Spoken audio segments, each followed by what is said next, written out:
So what I need to do is to go to my window, or go to zoom. Let's just go to zoom and come down and set the window to be standard. We can always start with the standard window. Clear the graph, and let's go to y equals. Now I'm going to y equals, and I want to put in my equation, which, if I put it in the right form, is going to be, well, I have to set it equal to 0. So let me show you. To get it equal to 0, we'd have to say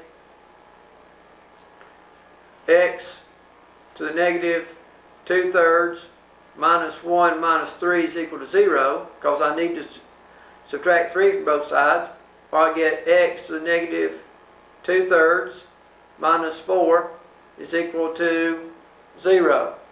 So that's what I need to put in my y equals. So I go to my y equals,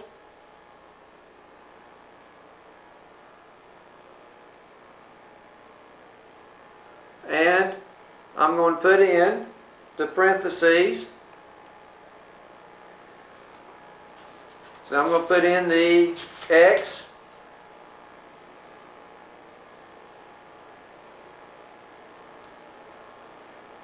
close parentheses raised to the parentheses negative 2 divided by 3 close parentheses minus 4. So we have x raised to the negative 2/3 power minus 4. That's the function or the equation once we set equals 0.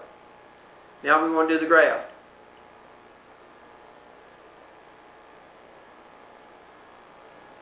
Well, I can see the intercept is going to be somewhere in here. So in order to see what it is, I do need to do a zoom. So I'm going to hit the zoom. And I'm going to zoom in.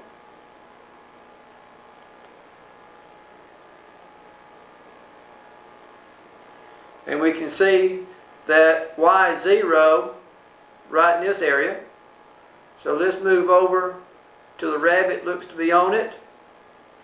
And it looks to be about 0.159 or something like that, or 1/6. Well, I know that 1/8 is 0.125, so that does verify my answer.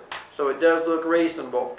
That answer is somewhere between 0.16 and 0.159. So therefore, the answer of 0.125 or 1/8 does seem to be reasonable.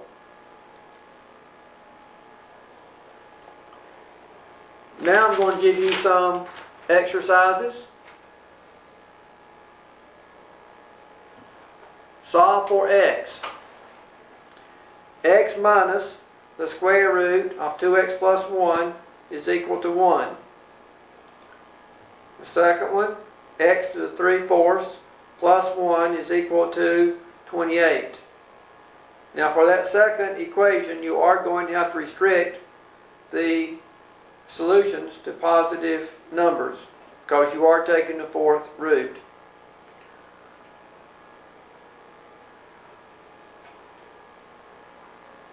Once you've copied down the problems, stop the tape, work the problems, and then restart the tape to check your answers.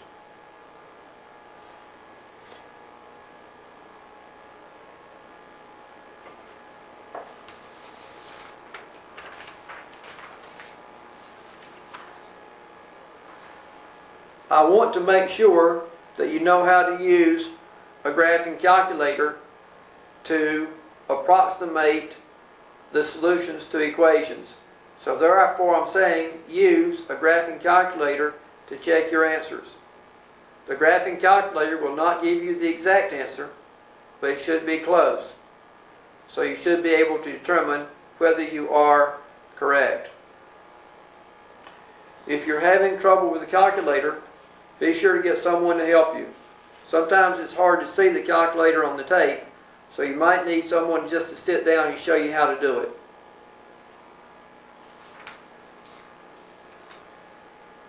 This completes tape 124.